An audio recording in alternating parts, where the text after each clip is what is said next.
My name is Richard, and I love horror. I know, it's a cliche thing to start with, but something has been happening in the past week that I can't explain. And if I live through this, I think I'll stay away from horror for at least a little while. It started on Friday the 7th. Well, actually, it began before that. Okay, let me start over. This started on Thursday the 6th. It was just a regular day, if a boring one, until I jogged on the school campus and saw a huge crowd just milling around the entrance doors, which were closed. I was really confused. It wasn't a school vacation day, was it? I checked my calendar and confirmed that school was on for the day. I decided to try and find my friends in the giant mass of people. After quite a lot of pushing and shoving, I found Will and Zach. They told me that Mitch was out of school, sick, when really he was just on a date with Paige, the school's bad girl. Is there a reason the doors are closed? I asked. We don't know, Will said. We got dropped off and they hadn't opened, so we joined this crowd. Zach nodded in agreement. We walked around, trading banter for another half hour or so, before the doors finally opened and the principal walked out. "Can I have silence for a minute?" he shouted, and everyone quieted down. "Thank you. Now, I have some disturbing news. As some of you may know, last week, one of our students' houses was broken into and robbed. Now, this wouldn't usually have any effect on our regular school day, but last night, his house was broken into again, and he was stabbed to death." The principal paused, and the crowd collectively gasped and began asking questions all at once. "Hold on, please," he had to shout. "I will answer your questions as well as I possibly can. However, if you would all please let me finish first, that would be preferable.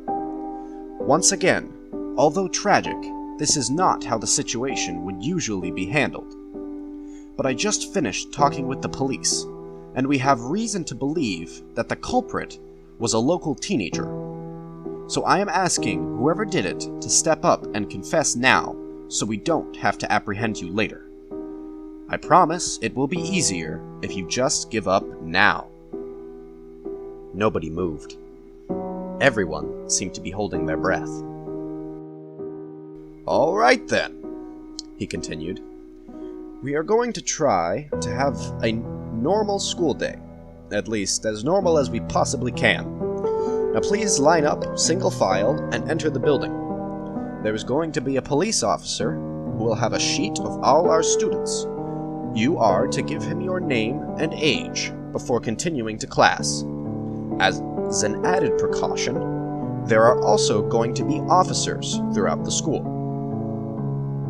We all did as he said, and there were no incidents that day, other than 2 police officers, one man and one woman, pulled us aside during lunch and asked if we knew where Mitch was.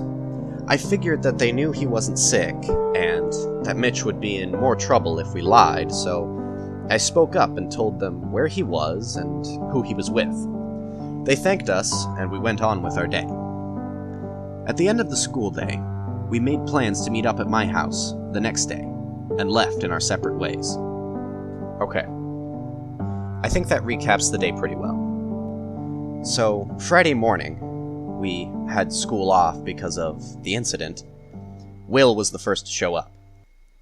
The others usually slept in until 11:30, when there were no alarms to disturb their precious beauty sleep.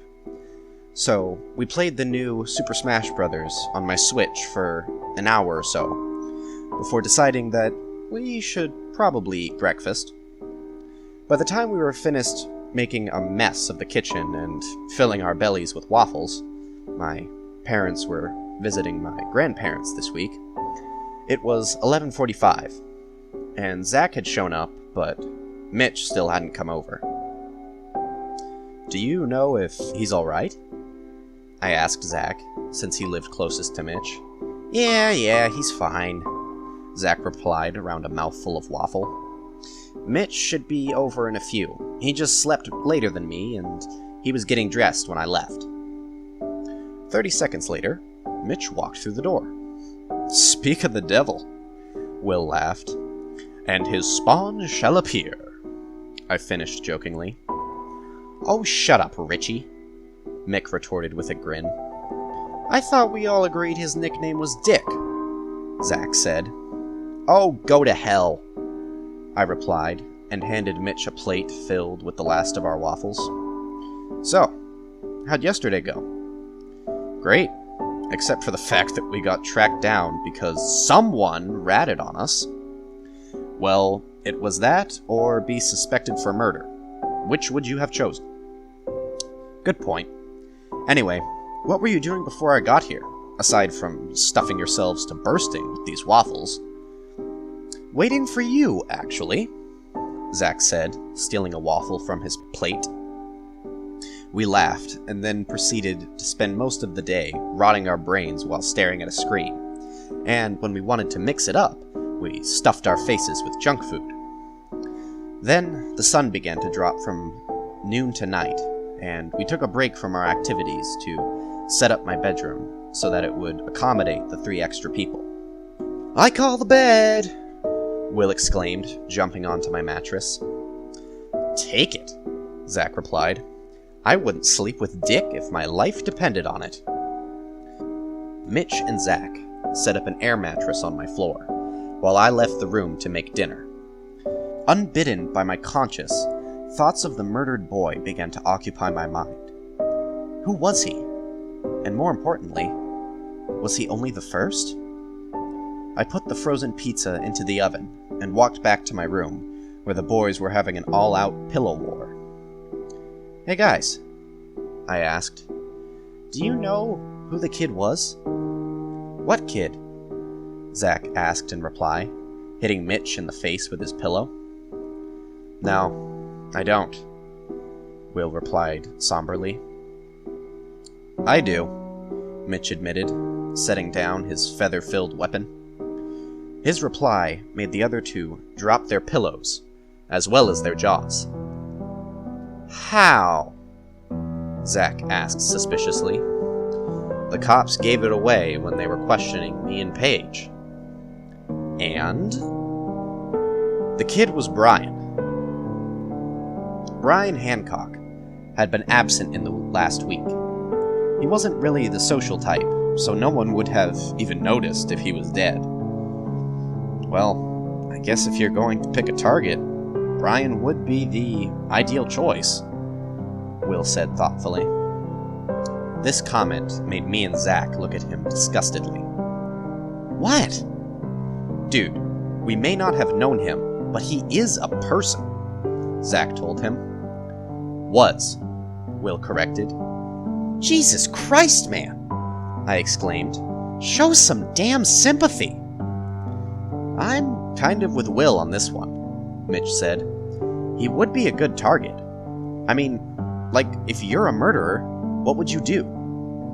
I threw up my hands in surrender. "All right, fine. You guys win. I'm going to go get some more pizza." I walked out of the room and piled a few pieces onto my paper plate and refilled my cup before returning to my room. When I got back, my friends were all crowded around Zach's laptop, eyes glued to the screen. I said nothing, but instead took a look at what they were staring at. And of course, it was the creepypasta website. We were very different people in school. Zach was an athletic, who, oddly enough, wasn't a jock as well.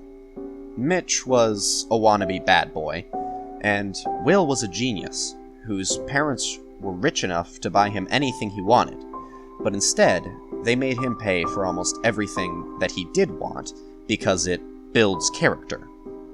And I was in the middle of everything. I got decent grades, both in the classroom and in PE. I wasn't a rule breaker, but I was no teacher's pet either. The only remotely interesting thing about me was that my parents never wanted a child. They never said anything to me, but it was kind of obvious. They were rarely around, and when they were, my parents never really had anything to do with me. I'm not saying this to gain pity, I'm just stating the truth. Anyways, back to the point. The only thing that we all had in common before we became friends was, first, we all played video games. I mean, come on, it's the 21st century. But secondly, we all loved horror. Movies, games, books, anything we could get our hands on. But there are only so many good horror movies and games out there. So, when we ran out of these, we decided to go to a less high-end version of scary, and went to this website. Every sleepover, we would read creepypastas to each other before bed. I know, it doesn't sound like a great idea if you want to get to sleep, but well, we did it anyway. So, when I peeked over the top of their heads and saw my friends searching for a creepypasta, I immediately brushed aside the argument we had had previously and squeezed in between Will and Mitch to aid in the search. "Anything good so far?" I asked them. "Nothing yet," Zach replied, his eyes reading titles at a speed which was almost inhuman. "Unless you count those written pornos badly disguised with a scary creature or two," Mitch added disgustedly. "You had time to read an entire story? I was only gone for a few minutes, if that," I said. "We skimmed it, and the only thing that was there was stuff I wish I could forget," Will told me. After that, we were silent, except for the clicking on the keyboard. Then, I saw a familiar author. "Wait," I said. "What's that?" The thing in question was a creepypasta titled Help Me Please. A fairly cliché name, except for one thing. The name of the author was Brian Hancock. "What's so interesting about that one?" Zach asked, unimpressed. "Look at the writer, you dumbass," Mitch told him, hitting Zach over the head. Oh! Zach responded, suddenly understanding. "That can't be the same Brian, can it?" I asked Will. "Well, technically it could be," he replied. "After all, with today's algorithms and location tracking, the website could be showing us authors that we have liked before, and/or ones that are local to our area." Will clicked on the link to the writer, and sure enough, it said that he lived in the same town as us, and his profile picture looked identical to Brian. "We gotta check it out," Mitch enthused. Will clicked on the story, the contents of which I will link here. The way we read horror stories together was having a vote on who should read it out loud, so as not to have everyone finishing quickly and waiting for that one person who was a slow reader. We decided that I should be the one to read it, as was per usual. "But I can hear my heart beating in my chest," I finished, and there was a stunned silence. And then Mitch burst out laughing. "Oh my God," he cracked up. "You have to be kidding me! Not only was Brian weird, he was freaking crazy too!" "But he was killed," I replied. "So something was after him." "We need to take this to the police," Witch said. "They might know what to do with it." So, that's what we did. Will dialed 911 and told the operator we might have found a lead on the murder case that was Brian Hancock's death. As we waited for the police to get there, my anxiety grew. What if the killer could find out if we read the story? What if that's how he found his targets? What if... I heard sirens in the distance. "It's about damn time," Mitch said. Soon after his remark, we heard a knock on our door. "Police!" someone yelled from beyond my front door. "You should be the one to open it," Zach told me. I sighed and walked over to the door and peeked through the keyhole. Sure enough, there were 2 officers standing on my doorstep. One male and one female. I unlocked and opened the door to allow them entrance. "Young man," the officer on the right stated by a way of greeting. "Were you the one to call us?" his partner asked. "No, that was me," Will told her, stepping into their field of vision. "So, do you have what you believe to be a lead? Or was this a prank?" the man asked, obviously expecting the latter. "Well, we aren't sure, but you'll just have to come see," I replied. I led them to the dining room, while Mitch grabbed the computer. "You see, we think that we found something that he wrote just before he died," I continued. "From what we gather, Brian was robbed a week earlier, and whoever it was came back for something." "Well, he wasn't robbed," the female officer told us, as Mitch set up the computer in front of them. "Their house was broken into, and the cat was killed, but nothing was taken." "So whoever it was must have come in after Brian," the other officer said, taking up the story from there while the female officer clicked onto Brian's last words. "But they failed the first time, so they must have come back to finish the job." "Why would anyone want to kill Brian?" Will asked. "Yeah, he was practically invisible in school." "That's one of the things we're still trying to figure out," the officer replied. We fell into silence for a few minutes after that, until the female officer spoke. "Well, this is certainly something, all right. Brian may have been having drug hallucinations, or maybe he had some form of schizophrenia. Either way, we might be able to use this as a lead. A tall, thin man with big ears, possibly blind. Do you mind if I use your email to send this link to us?" "Not at all," Will responded.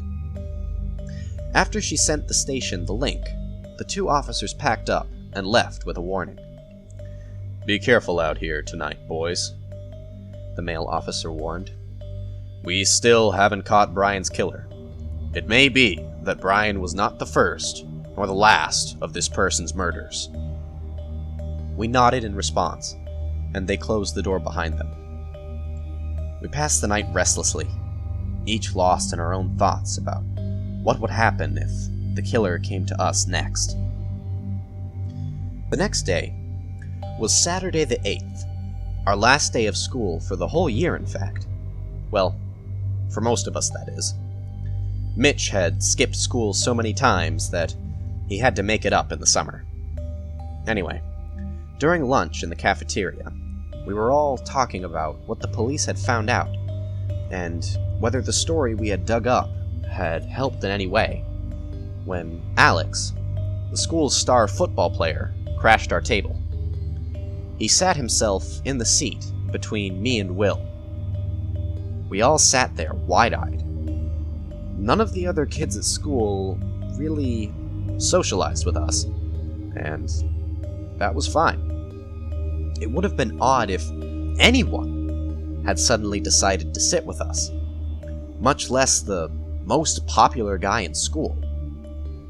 To be honest, Alex seemed just as uncomfortable as us in that moment. But then his face became the usual cocky, cool look that only the awesome kids seem to be able to pull off. "Sup, boys?" Alex said. "Nothing new," Mitch replied nonchalantly. "Sup with you?" "How was that party last night?" Zach asked him. "Okay, what the hell?"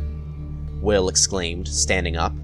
"Alex, the star football player, who never talks to anyone who is lower than moderately popular at school, suddenly decides to come sit at our table and no one bats an eye?" "Trust me, this is just as awkward for me, man," Alex told us. "So, why are you here then?" I asked. "Well," Alex leaned in conspiratorially and motioned for us to do the same. When we all had complied with his gesture, he continued. "I heard you guys knew something about what happened to Brian." I was taken aback. How did Alex know that? My mind began racing.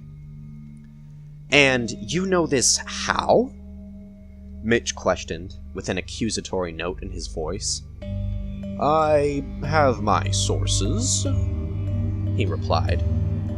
"Spill, Alex," Zach said, "or I'll tell Coach that you took steroids before the big game last year." Alex's eyes narrowed. "We couldn't have won any other way, Zach. You should know that, having been sidelined with a broken arm and all. But fine. I'm friends with the son of the police chief, and let's just say he has access to special radios, and gave me one." "So you were illegally listening to police communications?" Will said. Alex just shrugged. "Why did you come to us, instead of picking up what we found from the radio then?" Zach asked. "Well, I turned on the radio too late to hear what the lead was. I only heard who it was from. And they said it was from you." "We really don't know anything," I said, deciding that I did not want to tell Alex what we discovered. Although I wasn't quite sure why. "The police think you do," Alex replied. "And from the way they were talking, I'm inclined to believe them. Look, you tell me what you know, and I'll tell you what I know. No offense, man, but you could barely pass a 5th grade math test, much less deduce a suspect from vague clues," Mitch told him. "I'm serious, and if it helps my credibility, it isn't a vague clue that I deduced. It's something I know from having connections." "Why don't we just tell him? It's not like he's smart enough to use the info to harm us, right?" Zach said. "I'm right here," Alex said. "We found Brian's last words," Mitch said in reply to Zach's statement. "A creepypasta that gave us a description of the killer. Except he must have been delusional, because he described the person as inhuman." "What's the name of it?" Alex questioned Mitch. "Help Me Please," by Brian Hancock. "Thanks. And as for what I know, there was a kid who used to hang around with me, whose uncle is in the nearest prison for breaking and entering, and the uncle taught him how to pick locks." With that, Alex stood up and walked away to his usual table, which was already filled with his clique. As he got up, however, I couldn't help but notice how abnormally tall Alex was. "Okay, that was weird," Will said, obviously troubled. "Just a typical day in Mitchville," Mitch replied, leaning back in a cool way. "Oh, shut up. We don't need 2 dicks in our friend group," Zach said. "You couldn't let just one pass you by?" I asked in exasperation. "Well, you see, Zach's brain can't handle more than one joke per year, so when he thinks of a good one, he sticks to it," Will said in reply to me. "Too true," Mitch said. Zach couldn't think of a comeback, so the deluge of insults continued. "You know, I think Zach's mom dropped him on his head when he was a baby," I guessed. "Or maybe even today. After all, he still asks his mother for upsies," Mitch claimed. The entire rest of the school day consisted of razzing Zach until we got back to my house that afternoon. As I unlocked the door, something seemed off. Has one of your parents ever cleaned your room and you suddenly feel violated? Like nothing is where it should be? That's how it felt opening the door. Everything seemed to be where I left it, but the atmosphere of the place was off. As my friends walked into the kitchen, I told them I had to pee. I entered the bathroom and splashed water on my face to try and get the feeling off of me. I sighed, dragging myself back out of the bathroom to my friends when my efforts failed. The rest of the day consisted once again of playing video games and eating junk food until we all got tired of playing video games and eating junk food. Yes, that was about all we did, and decided to go to bed for the night. The arrangements were the same as last time. I shared my bed with Will, while Mitch and Zach took the floor. After we all changed and Will brushed his teeth, we shut off the lights. Being teenagers, we chatted about everything and nothing in the dark. School, parents, girls, Brian. It wasn't until Will started snoring that we realized it was already 2 a.m. Mitch, Zach, and I said our goodnights and turned over in our respective sleeping areas, waiting for sleep to take us to our temporary graves of dreaming death. I was in the state of sleep where you weren't quite there, but you could see dreams superimposed over your vision, or lack thereof if you had your eyes closed. When I suddenly shot out of bed, something was making a noise outside of my front door. I could hear the handle rattling softly from the entrance, or at least I thought I could. The noise died down. I was just starting to think that maybe I had imagined the whole thing when my bedroom window imploded. Glass flew everywhere, covering me and my friends. The lights flicked on, and I saw everything in a flash of illumination. Mitch was standing by the switch. Will was sitting up next to me in bed, with a pocket knife in his hand. It seemed as if the door rattling had awoken everyone except for Zach, who was rubbing his eyes sleepily. And standing just inside my window, butterfly knife held in one hand, baseball bat in the other, was Alex. "I got you now, you little shit!" he screamed at us with a demented look on his face. "I knew it was one of you in your little group today at school, but I couldn't tell who. I think if no one confesses, I'll just kill you one by one until it stops." I stood up slowly, with my hands raised in surrender, hoping to calm Alex down. Zach stood with me, and Mitch crossed over to stand with us as well. Will sat there, however, knife in hand, staring at Alex like a cornered cat stares at a dog. Scared, angry, unpredictable. "What are you talking about, Alex?" I asked in as calm a tone I could muster. "None of us did anything. Please just put the knife down and we can talk." "Liar!" Alex shrieked. "I know it was one of you. I can feel it. One of you did it." "Did what, asshole?" Mitch asked, fists clenched. "Called it!" he screamed in reply. What is it? Zach asked, still not fully awake. At this question, a semblance of sanity returned to Alex's face. Instead of anger, there was a fear in his eyes. Fear that I had never seen in a person before. The one who listens. One of you called it here, and I'm going to kill you for it, he said in a hoarse whisper. Did you hear me? I'm going to kill you for it! Alex charged us, knife poised to stab. We broke, each dodging in a different direction. Both Zach and Mitch moved out of the way in time, but Alex was focused on me for some reason. I darted to the side, but to no avail. His knife would stab me in the chest. Then, something blocked Alex's arm from reaching me. A sheet flew over his body, covering Alex from head to toe. Will stood there, knife in one hand, blanket in the other. Run! He yelled before throwing the comforter over Alex and taking his own advice. None of us hesitated.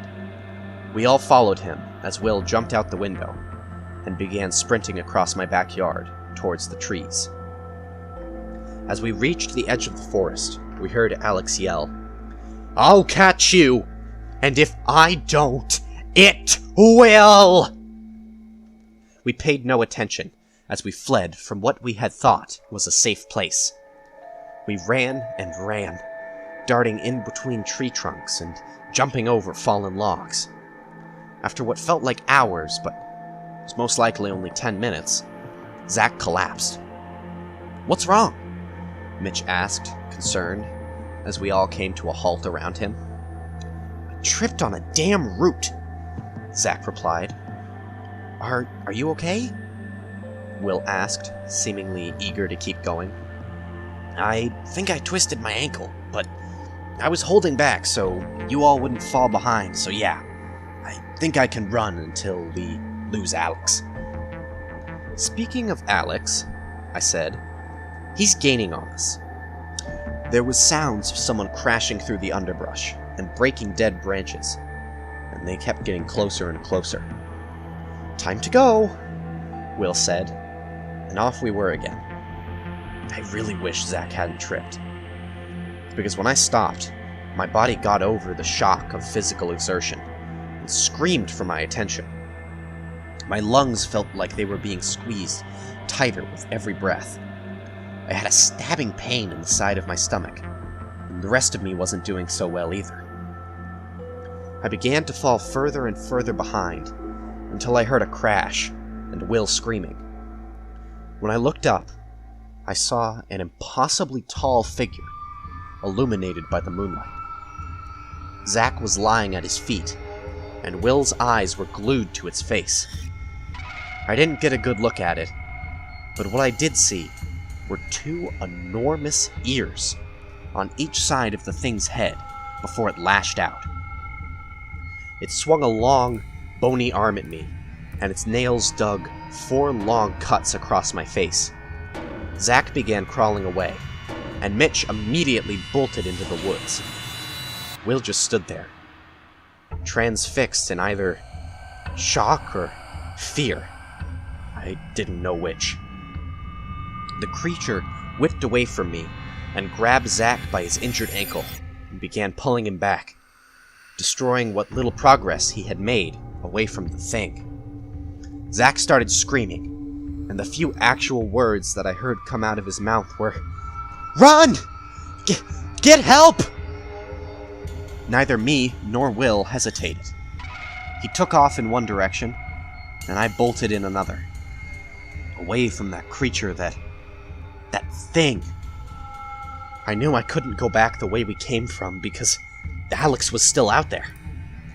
So I continued running the way we had been going, deeper into the forest. Yes, I realize, in hindsight, it was a stupid thing to do, but further in seemed to be like my only option at that point. I ran until my sides screamed and my lungs burned and my legs gave out under me. I looked around and saw a small cave and a little hill. I crawled my way there, and that brings us to now. Recording this on my phone, hoping to dear God that I get enough service for it to upload. Ironic, don't you think? That my friends and I laughed at Brian's story, and now I'm stuck in the same situation. The police are wrong. It isn't a person who murdered Brian. It was a monster. A tall, thin monster with huge ears. And if Brian is to be believed, no eyes, just sockets. Something's coming. I don't know what. It could be Alex, but it doesn't sound as clumsy. I'm ending this now and posting it. If anyone finds this, please, this is not a joke. This is real. If the police see this, then arrest Alex and find whatever this thing is and kill it. Please. Please save me. I just hope